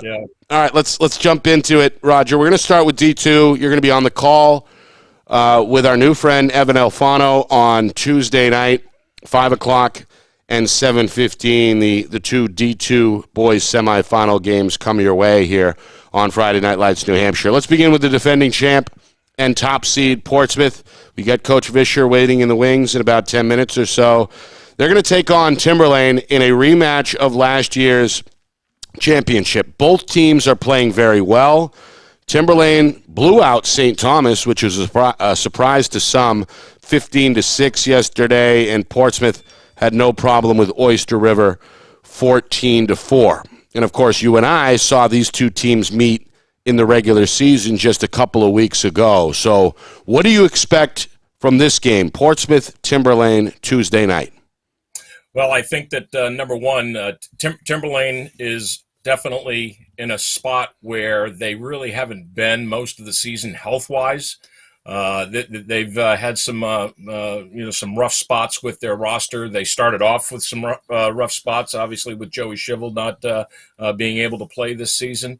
But they seem to be on a path right now, and I expect a much tighter game given the way Timberlane was not only playing in the game that we did down there, but certainly it was a surprise to me to see the St. Thomas score yesterday because St. Thomas was kind of my sleeper team that I thought that they were really, probably in an upset situation in that game. But, yeah, you said it. Coach Blaska had those guys ready to go. And I haven't seen a box score from there, but I wonder what their attack did in that game because, as you and I both know, their attack scored 15 goals against Hollis Brookline in that game with, Bowman and Eric George and the other gentleman there. But, yeah, that was a surprise. Yes, exactly. Yeah. I think the same thing about Portsmouth. I mean, they're just on a roll right now, and I don't know if that train can be stopped right now. Interested to see what Coach Vischer says in a few minutes here, but I think they're dialed in, and those guys are they're on a path again. Yeah, it'll be fun either way. We know that. And then the other side of the bracket is the 2-3 matchup. Derryfield, perennially tough, as we know, under Coach Hetler, and Wyndham, led by the Tomahawks, Alex Ryan, the senior. Both teams have, I wouldn't say up and down, more up than down, but have had setbacks, let's say, this season, but seemingly are playing their best lacrosse right now at the right time, heading into Tuesday's semifinal. What do you make of Derryfield and Wyndham? Yeah, I would say especially with Wyndham, that was a surprise to me yesterday. I thought that was going to be a little bit tighter score, 11-7. I mean, you might call that tight, but pretty tight. We've seen both teams. The game that we did at Wyndham, Alex Ryan didn't look sharp in that game, and they kind of isolated him. Earlier in the season, we saw that happen with Derryfield at Derryfield, and Alex had a good game there, and they isolated him on the wing a lot. They didn't change that up in the game that we saw, but maybe they've got him in a slot right now where he is dialed in. Derryfield, again, they've just got horses. They've got some, the couple of freshmen there, Kramer and Prue, great attack, and I think the key to that game with Derryfield is they just I compared them yesterday to Coach Cameron's team because I love the way that they keep their offensive middies on the field during transition, and I think that's tough to overcome when you've got a team like Wyndham that will probably substitute through the box a lot and get their defensive midfielders on the field, and Coach Hetler will take advantage of that. So I look for a good game, but I think Derryfield's going to pull that one out. Yeah, so Roger, thanks for the inside knowledge on the D2. The D2 games I get to see is I went over to see Derryfield play a little bit versus Winnicott early, and the St. Thomas. See, I wasn't that surprised about the St. Thomas score because Derryfield just took them apart. I mean, they took them apart. Yeah. I don't know if it was like 15-3 or something like that. 14-3 was the 14-5. final. 14-5 against St. Oh, was it? Thomas. Okay. Yeah, so they just seem like Derryfield is kind of coming into this at the right time. But yeah, the Alex. So to me, we have Coach Vischer on next. Portsmouth last year was winning 5-4, 8-7, 6-5. Are they just more dynamic offensively, or are they playing faster? Or are they? I mean, I know they have a sensational sophomore face-off player. I'm not sure if his name is Smith or Smith. Yep. Smith. Yeah, he's winning. He's Nick winning Smith. at the clips of Cole Frank and J.J. Murphy. Right. But are they playing a different style? They are playing extremely fast, and I've said it before on the broadcasts. I loved quick transition games like that, and between Nick Smith popping and getting downfield, and O'Neill being in a lot of inverts. They put Mike O'Neill in a lot of inverts, and they rotate their offense very quickly, and I think it's hard for a lot of defenses to catch up with that. Especially if they're not really good and astute with their second slides, because Portsmouth comes right at you, and they don't give up. And then you put Zach Amend back on the field, which I think he was out for a few games earlier this season. I know he was out in one of the games we did. You put him out there, and he's just a sniper. So if they get popped real quick on the slides and there's no second slide, they're lethal there. If the second slide is covered up, they'll just roll back and they'll bring it, either backside to O'Neill or top to Amend, and they'll just fire away. Roloffs is a deadly attackman as well. So I just see them they're on a roll. As you said, there haven't been a lot of close games with them this year, other than the Exeter game, which I was at, and that was just a phenomenal game. From especially in the second half when things got really, really tight. Derryfield played them. Derryfield played them pretty tight, like 12-9, something like that. So yeah, you might be right there. But so I mean, they're definitely the favorite, but I think that they can. The teams can play with them. I mean, especially Timberlane is. Timberlane with Brady Marston and the offensive guys that Nick mentioned earlier, I think that's a game. I mean, that has potential to be a game. And then the Wyndham Derryfield, Jackson Milano, if he gets hot, I think the goalie advantage certainly goes to Derryfield in that game. Goes to Wyndham in that game. And then and then you got Tate Flint, Alex Ryan, certainly coaching experience, in these big games. Coach Hetler's been doing this for a long time, so if I had to pick, I think we're going to see a Derryfield Portsmouth final, a final. It would be my. I mean, I think back to last year's final at Bedford High School. Sorry, I don't want to. But last year's the atmosphere at Bedford High School for that Timberlane Portsmouth final was incredible. Half the town of Plastow showed up. It was incredible. I mean, the Division I usually, like the Division I we had a good crowd, but that crowd was incredible. It was rowdy too. They support their schools, both them. So which is going to be, Stellis is going to be bumping for you on Tuesday night, Roger. Yeah. In fact, in that broadcast, I mentioned the comparison of the crowd support during that game was as electric as it was when Bishop Girton and Bedford played the first time when they moved up. In 2015, that was. There were people down on the road and on the railings. That was a carnival. That was that was Coach. That was Gerard's fantastic. Win streak. Your win streak as well. I mean, you were the architect of that with Coach Gerard. Sure. Lots of fun. Roger, we'll let you go. Enjoy Tuesday night. You'll be working with our new friend Evan Alfano on the broadcast call. And then you and I will be reunited Wednesday night for the D1 semis. So enjoy the rest of the afternoon. Roger, thanks for getting up early, and we appreciate you coming on here at FNL Lacrosse. All right. Congrats, Coach, on the win yesterday. We'll look forward to seeing everybody this coming week and certainly next Sunday. Yeah, Matt, your son Matt and Drew and Matt did a great job this year. I think they were just a little bit overmatched yesterday. Oh, yeah, for sure. For sure, yeah, but they're already pumped, and we Matt and I talked last night about next season already, so we're off and running. There you go, Roger. Thank you. All right, take care, guys. That again, Roger Howe, our own Roger Howe, color analyst for Friday Night Lights, New Hampshire. All right, we'll take a break. Coach Vischer is ready to roll on the other side. Roger had a lot of complimentary things to say about Portsmouth. We'll see what the coach has to say, how he's feeling on the eve of the D2 semis. That's on the other side as we're back here in about 2 minutes. You're watching FNL Lacrosse. It's presented by the New Hampshire Tomahawks.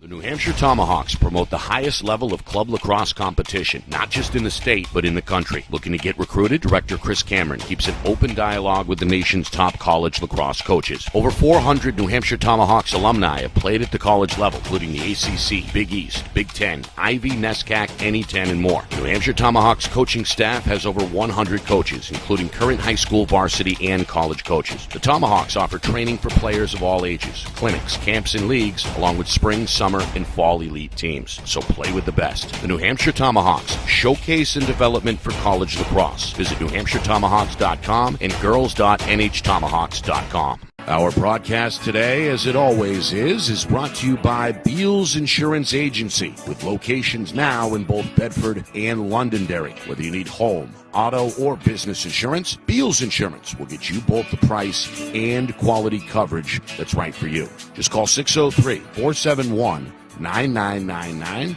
or visit BealsInsurance.com to request a free quote and start saving money today. Again, that's BealsInsurance.com. You know, we could have a new screen on that baby in less than 15 minutes. I'm Chad, the owner of New Hampshire iPhone Repair. We're New Hampshire's most trusted and convenient device repair shop. We use quality parts. Backed by our lifetime warranty. Can you fix my phone? iPhones, iPads, even Androids and tablets. We fix it all! What kind of problems can you fix? Battery problems, screen problems, water damage. Don't live with that broken device any longer. Come on into New Hampshire iPhone Repair and we'll have you fixed up in 15 minutes. Good as new. At Dead River Company, the work we do is about more than just filling up tanks. It's about the everyday moments in your home. We're here to fix your heating equipment, so you have heat and hot water for moments like this. We brave the elements, so you're always safe and warm. Anytime, day or night. Because it's moments like this that we do everything we do. Dead River Company. It's not your job to worry about the heat. It's ours. Become a customer today, and we'll be there for the moments that matter to you.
It's FNL Lacrosse here, presented by the New Hampshire Tomahawks. Nick Anastas, Coach Chris Cameron with you, live from the Beals Insurance Studios in Bedford. We thank Roger Howe for jumping on. We continue the Division II semifinal talk now with Chad Vischer of Portsmouth.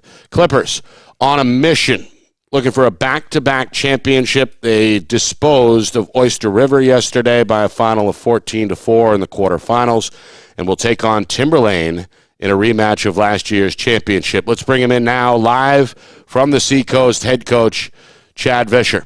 Coach, good morning. I see you've escaped the man cave, it looks like, and are actually got some sunlight behind you. How are you? Uh-oh. Can you hear him, Coach? I can't hear anything, Ben. Let's. I've got nothing in my headset either. I can't hear myself. So let's see if we can work through the technical difficulties. If not, we may have to go back to the phone. I could. Let's see. Should we try to reconnect, Ben? What do you think? Ben, I've got you, Ben. We got him. We got him. You've got him. I can't hear him in my headset. I can hear you, Coach. All right, let's take a break, Ben. Let's roll another ad here and come back in 2 minutes, and let's see if we can figure this out here. Coach, bear with us. We'll be right back in just a second here on FNL Lacrosse, presented by the New Hampshire Tomahawks. The New Hampshire Tomahawks promote the highest level of club lacrosse competition, not just in the state, but in the country. Looking to get recruited? Director Chris Cameron keeps an open dialogue with the nation's top college lacrosse coaches. Over 400 New Hampshire Tomahawks alumni have played at the college level, including the ACC, Big East, Big Ten, Ivy, NESCAC, NE10, and more. New Hampshire Tomahawks coaching staff has over 100 coaches, including current high school varsity and college coaches. The Tomahawks offer training for players of all ages, clinics, camps, and leagues, along with spring, summer, and fall elite teams. So play with the best. The New Hampshire Tomahawks, showcase and development for college lacrosse. Visit NewHampshireTomahawks.com and girls.nhtomahawks.com. Our broadcast today, as it always is brought to you by Beals Insurance Agency, with locations now in both Bedford and Londonderry. Whether you need home, auto, or business insurance, Beals Insurance will get you both the price and quality coverage that's right for you. Just call 603-471-9999 or visit BealsInsurance.com to request a free quote and start saving money today. Again, that's BealsInsurance.com. You know, we could have a new screen on that baby in less than 15 minutes. I'm Chad, the owner of New Hampshire iPhone Repair. We're New Hampshire's most trusted and convenient device repair shop. We use quality parts. Backed by our lifetime warranty. Can you fix my phone? iPhones, iPads, even Androids and tablets. We fix it all! What kind of problems can you fix? Battery problems, screen problems, water damage. Don't live with that broken device any longer. Come on into New Hampshire iPhone Repair and we'll have you fixed up in 15 minutes. Good, isn't it? All right, let's try this again with head coach Chad Fisher as we bring the Portsmouth head coach back inside the program here. You're watching, of course, FNL Lacrosse, presented by the New Hampshire Tomahawks. Coach, I can hear myself now, and I'm hoping I can hear you. How are you? If you guys can't hear me, you're going to give up on me, and I'm never going to get asked to be part of the show again. Never that, Coach. I've got you now loud and clear. Welcome into the show. Your team enjoying, obviously, another tremendous season as you look for a second straight Division II championship on the boys' side. You've now won 9 in a row after you dispatched Oyster River yesterday by a final of 14-4. Your lone blemish all year was nearly a month ago, back on May the 7th at D1 Exeter. Is your team playing their best lacrosse right now heading into the semifinals? Yeah, I thought yesterday was a good game, and we pulled it together with some of the goals and that we had it all season was to try to be peaking at the right time. We're pretty healthy. A couple of nicks and bruises here and there. They're going to come with this time of year, but generally we're healthy. Seems like a COVID spike that was going through the area, 3-4 weeks ago has kind of been annulled a little bit, so that's good. And I thought yesterday we played a good game, complete game, and I've really been concentrating, telling the boys to concentrate on worry about the team stats more than the me stats. Sometimes when we've had some opportunities to get some goals and we were up on people a little bit more than some of the other games, guys were able to shoot and score and look for some stats. And yesterday I think they played very unselfishly. We moved the ball properly. Guys did their jobs, and the success came with it. Well, you said it, Coach. You want your guys to think about the team approach and forget about the individual numbers. And sometimes that can be challenging given the amount of success that your team has compiled here, not just this year, but last year as well with the championship run. As a head coach, is it difficult sometimes to keep kind of the players' egos in check, or is this, for the most part, a pretty selfless group and you don't have to worry as much about that aspect? Yeah, with this group, we've got a senior-laden team, and we've got some great leaderships. Our captains are great, and they've been able to keep each other in check. We've got some really fun glue guys that came and joined our team this year that they've been fun on the bench, and we've been able to take care of things where we can, move the ball and yet play unselfishly. So it's been a good opportunity for the boys, and they've done a good job of being unselfish and focusing on the team first. Well, Coach, I'm certainly, if we're fortunate enough to get through Pinkerton on Wednesday, and we face Exeter in the championship, I'm going to certainly try to find that tape of your game versus Exeter because all accounts I heard it was a great game and very, very competitive. So I want to learn what you did there. But this team this year, last year you had some 6-5, 8-6, 7-6 games. But this year you seem like you were more explosive offensively. Is it a style of play, or you just have players that you're able to play faster? Yeah, last year, these guys that are scoring goals are a year older. Nick Smith's winning that many more faceoffs. He's a sophomore. Last year he was a freshman. Dom Aldari, Keegan Myers, all the guys that Roger was talking about earlier. Those guys are a year older, more confident. Another year, we're a year further away because we've talked about this in the past. Not everybody on my team plays club lacrosse. And last year was their first year with COVID, kind of getting back at it. So they're 12 months further on down the road, and we've been able to score pretty well this year. Definitely doing a better job. And also hats off to our assistant coaches, Matt Balter, who I know is working with your Tomahawks program. Matt has done a really good job on our offense and making that a little more dynamic than what we've been in the past. But without a doubt, it's really lies on the boys. And the boys are playing hard, moving the ball, looking for that extra pass and being willing to take good shots as compared to just any shot that's out there. Yeah, I ran into Derek LeBranche's parents on Friday night at the Copper Door, and I guess he's on your staff too. So you have quite the staff out there helping you. That's a nice pickup for you. Yeah, absolutely. Those guys are great, and I'm sure like any school that's out there, those guys are volunteer. They're just sacrificing their time for the love of the game. And as I tell my coaches, you start for the love of lacrosse, but then you develop a relationship with the kids and you work with them in a practice, and you go to a game and you want to see if they can do it properly. And then you'll go to another game because you want to see if you can work on what you've put in. And then you become addicted and you want to see what's going, and that's what's happening with our boys. That's what's happening with our coaches. Those guys are great. They work hard. They're at a lot of our practices, and our team benefits from their time and their sacrifice. Well, congratulations on what you've done, not just this season, but the program that you've put together. And once you get that program going, it rolls, and you're doing an outstanding job. And good luck on Tuesday at Stellos. Yeah. Coach, finally, I appreciate it. I got one more for you, Coach. What do we look for Tuesday night in the rematch with Timberlane? You squared off with the Owls back on May the 19th and beat Timberlane 10-4. What do you expect Tuesday, and what could we watch for as broadcasters up in the booth? I think you look for what Timberlane's able to do and change. They're a great coach team. Kenny's fun to coach against and to be on the sideline with. I'd play against him every day. And I think that they're going to come out with some changes and see if we can adapt to those changes. I think from our point of view, do we share the ball and do we slide well? They beat us in transition. And we've been working hard at trying to be better at our slides, our off-ball defense.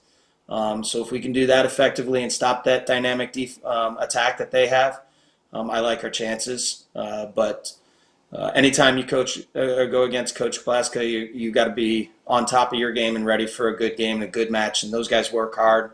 They play classy. They're aggressive, and should be a fun game. Yeah, Coach. No matter what happens Tuesday, we appreciate you this season jumping on with us, and look forward to talking to you again down the road at some point. Whether that's next week or not, we'll see. But, Coach, thank you for coming on, and good luck on Tuesday against Timberlane. Thanks for having me, Nick. I appreciate it, and thankfully the internet didn't fail us this time. That's right. Well, at least your internet. My headphone, I think, was the culprit this time around. Thank you, Coach, and good luck. Go Clippers. Thanks. There you go. Coach Vischer, building a program. Coach, to your point, Portsmouth 2 wins away from a second straight Division II state championship. Yeah, he's got it going out there. And on the girls' side, too, I think they're going for their 4th or 5th straight. And they're going up to D1. I would have loved to see him up in D1, you know, because it would certainly spice some things up. It would add some parity and some depth to D1, which we need. I mean, in a deeper conversation, Derryfield's such a small school. For them to play D1, not there, but we need some more. Portsmouth teams is D1 in basically everything else, and right? the program and the coach that he is and the program that he has, they would be they're welcome to come up to D1 just Right. because it would look what they. I mean, D2 has like, the 4 teams that are in there. You know, Wyndham, Derryfield, Timberlake, All Portsmouth, legit. like that. That's and then you had Winnicott who was in the mix. St. Thomas seems like they're a program on the rise. Yep. I don't know who else got knocked out in the.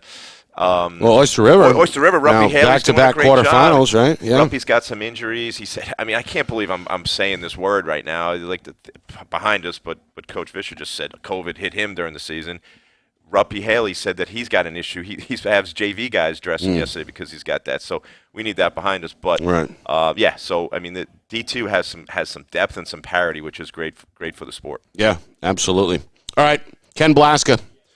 One of the more colorful interviews that we're going to do on the other side. The Timberlane head coach breathing some fire last night after his guys looked good in the quarterfinal win over St. Thomas. Coach Blaska on the other side as we keep it moving here on FNL Lacrosse. It's presented by the New Hampshire Tomahawks.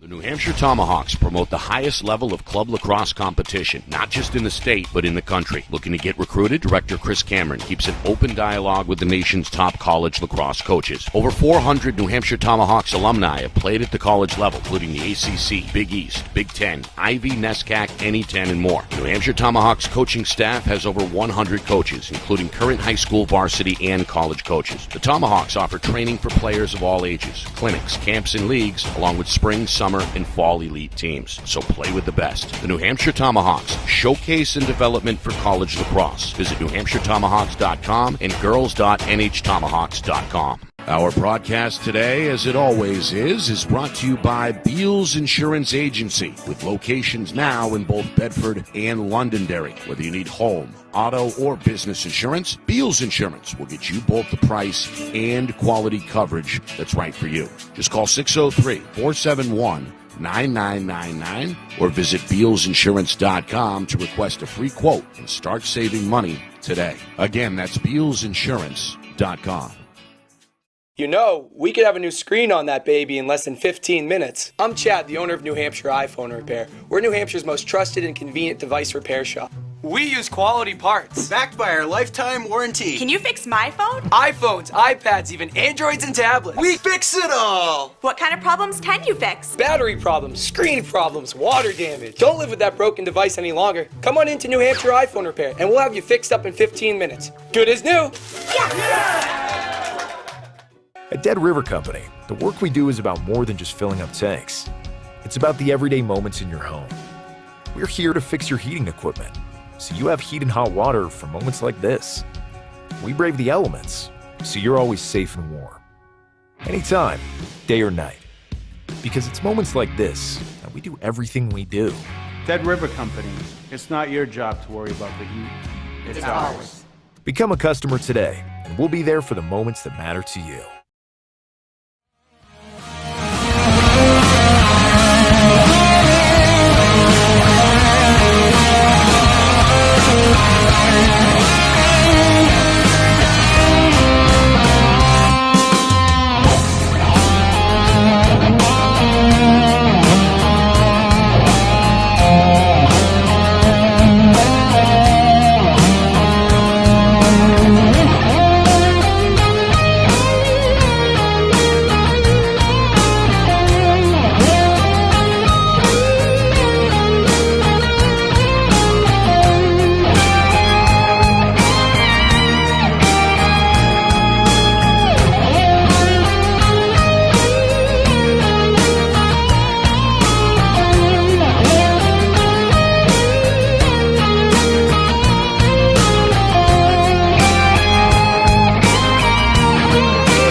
It's FNL Lacrosse, presented by the New Hampshire Tomahawks. Nick Anastas, Coach Chris Cameron, here in the Beals Insurance Studios in Bedford.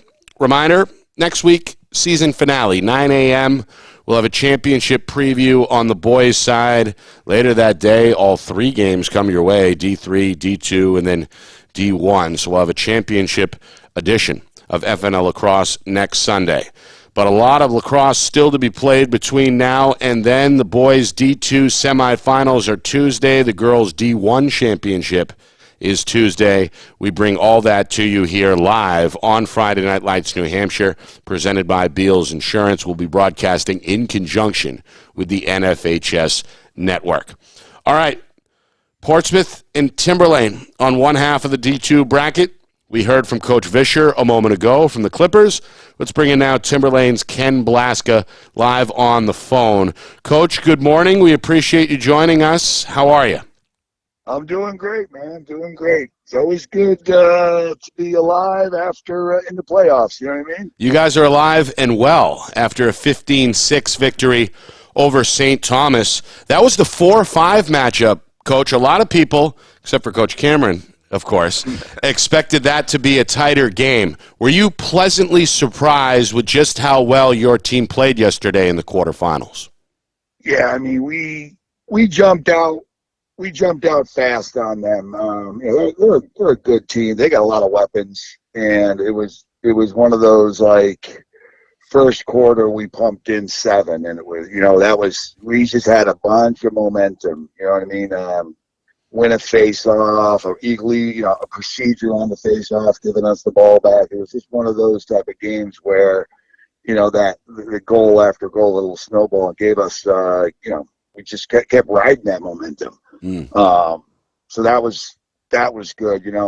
We prepped for them, obviously in one day. We didn't see them in the season, which was kind of weird. So we had a lot of eyes on what we wanted to do. We knew, what they were going to do, so to speak, and we just, keyed up on it in one day of practice and kind of like prep for it. So yeah. It was good.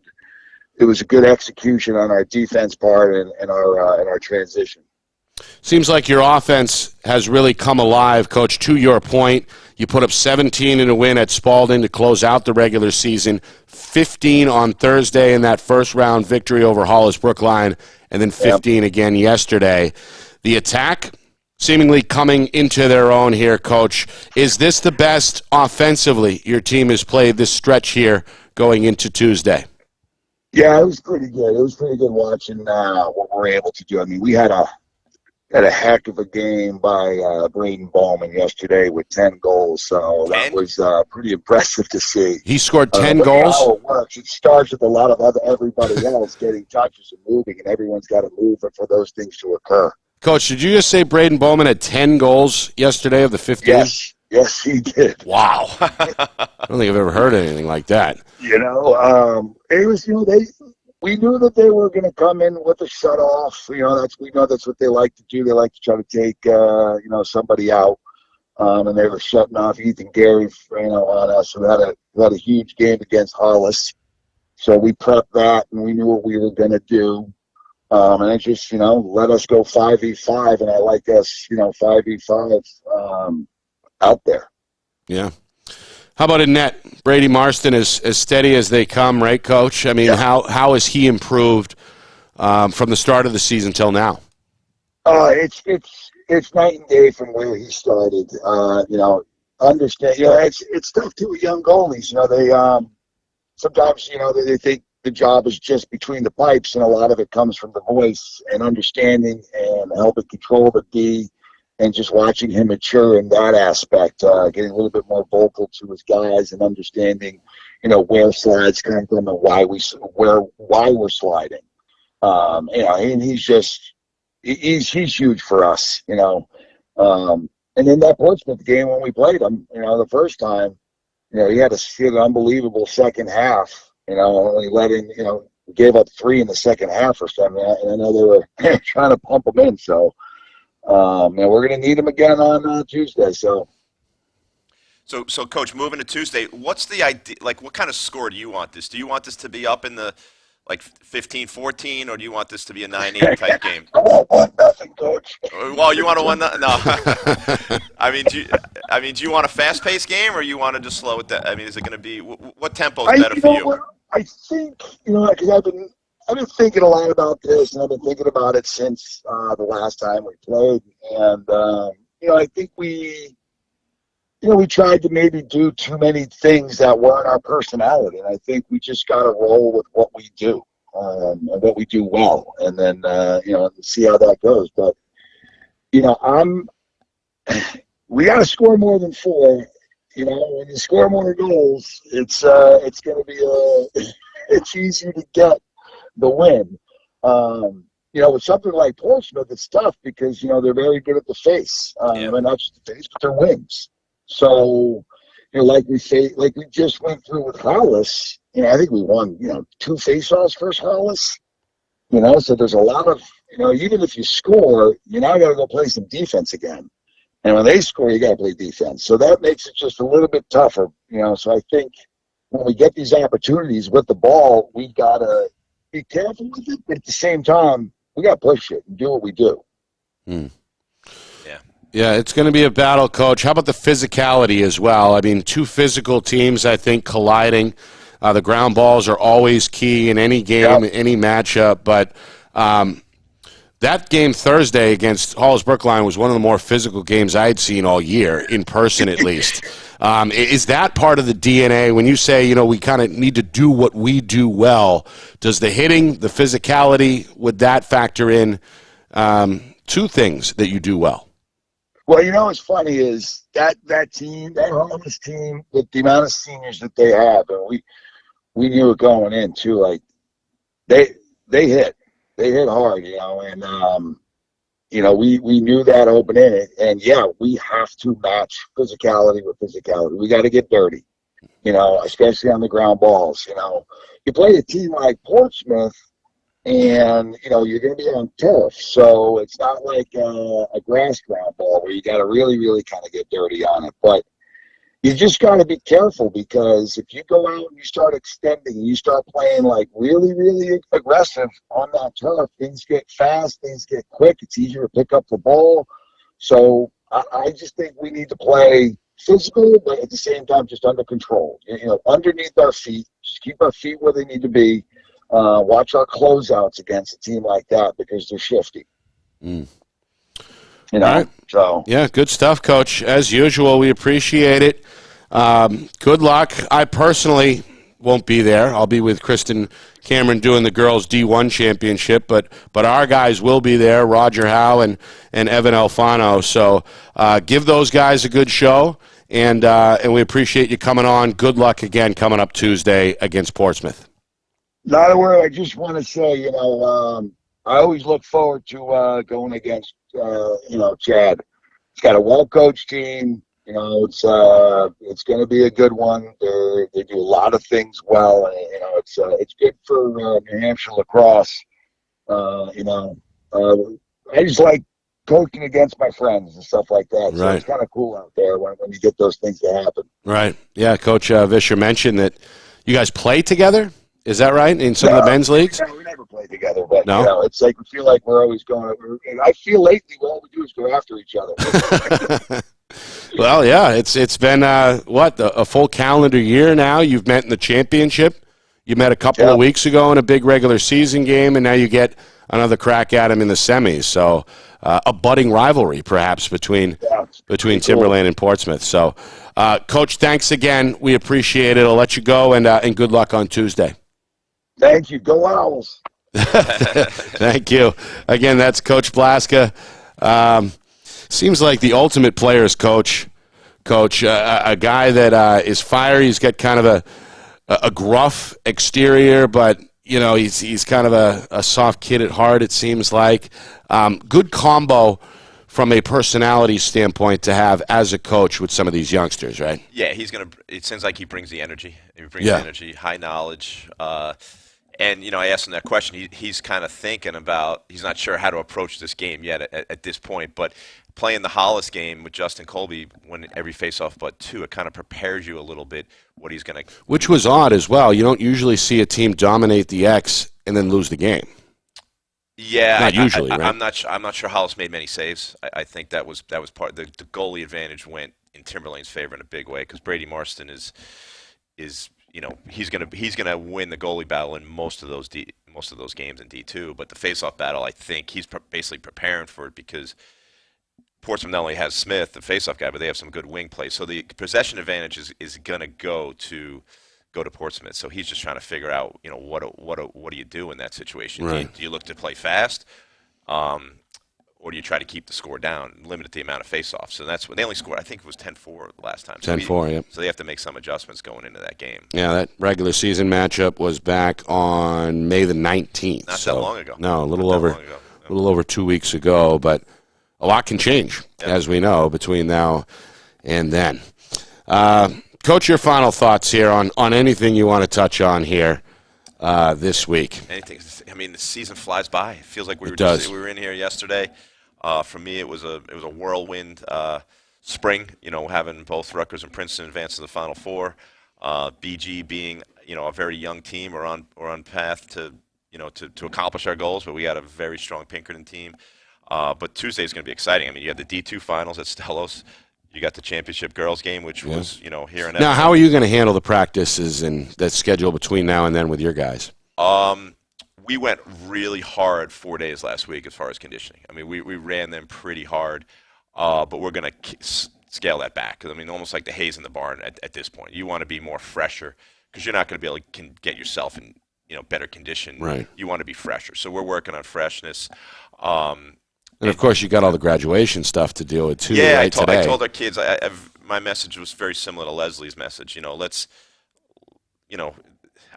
avoid these graduation parties. Go to the ones you should be at, not the ones you shouldn't be at. Hydrate and get some rest. It's very important. Today we're off today. We'll have 2 good practices in preparation for Pinkerton. And it's not like we during the season we're kind of very vanilla. We just kind of show up and do what we do. For Bedford, the second game, we had a game plan on how we were going to handle their offense, and so we'll change things up on how we're going to attack Pinkerton, and then we're just taking one game at a time because it's certainly not a game that it's Pinkerton. You can't overlook them. So that's what we're just focusing on getting better, but we will have a game plan for Riley Spellman. Assuming he is going to be playing full strength, is how we're going to attack that game on Wednesday, and then the D2 girls final. I mean, Portsmouth. Hollis gave him a battle during the season. That'll be a matchup. D3, the girls, we kind of predicted that one. It was going to be the Hopkinton versus Bow final. Hopkins put up 22 in the semis over Guilford. But they might be the underdog. I mean, they might be the underdog. Yeah, Bow the top seed, right? Bow's pretty good. And then the boys, Laconia, they've had a great year. I mean, so Laconia versus the 1 seed. Laconia seems like an up-and-coming program. Yeah, Campbell's been the standard. They're the standard where everybody's shooting for them. I mean, I don't know if Laconia has enough, but they're going to be competitive in that game. But Campbell is the favorite, and then Trinity gave Hopkinton that. Was it Trinity? Yeah, Trinity gave Hopkinton a 10-7 game, and then. So it was a good way for Trinity to go out with a fight for sure. Yes. And then Plymouth still alive, as we know. They've got a good goaltender and a good coach. In a tight game. Brian Johnson did a great job down at Pelham this year. Yeah. All right. Reminder, the schedule coming up busy again. Tuesday, we're in 2 different locations. Roger will be with our new friend Evan Alfano for both Division II semis on the boys' side from Stello Stadium at 5 and at 7:15. Kristen Cameron and I will be out in Exeter for the girls' Division I championship battle between Bishop Girton and Bedford. Wednesday, Roger and I are reunited in Exeter for Pinkerton and BG at 5 or 7:15. Pinkerton and BG is 5. Exeter Londonderry is a 7:15 game. There you go. We'll have both of those for you as well. And then, of course, next Sunday, 1, 2, 3 in a row, boys D3, D2, D1 championships. Here on Friday Night Lights, New Hampshire, again, presented by Beals Insurance, broadcasting in conjunction with the NFHS Network. Visit nfhsnetwork.com to see it live. And as soon as we're legally obliged to do so, we'll put those games up on our YouTube channel. All right. I want to thank all of our guests here. Another show that flew by. We appreciate Leslie Y. and wish her luck against Bedford, vice versa with the Bedford guests that we had, Regan O'Brien and Sidney Grogan, the 2 juniors, leading the Bulldogs. And, of course, Quinn Sepial, a very promising young man for sure. He is a good player and a well-spoken individual. We wish him luck in the semis against Pinkerton. Thank Roger Howe for jumping on, and, of course, both Portsmouth head coach Chad Vischer and Timberlane head coach Ken Blaska. For Ben Beals, doing a great job as usual, the man behind the curtain, putting it all together. Always doing a fantastic job in his little mission control center back there. Of course, we appreciate Craig Incardoni and John Barron for bringing you some of that highlight footage that we played at the top of the show. Always doing a good job behind the lens for us. Matt Beals chipping in this week as well. We appreciate our videography crew. And, of course, the executive producer, the big man in the big chair, the unseen hand, Steve Beals. For my partner, Chris Cameron, my name, Nick Anastas, saying so long. This has been FNL Lacrosse, presented by the New Hampshire Tomahawks.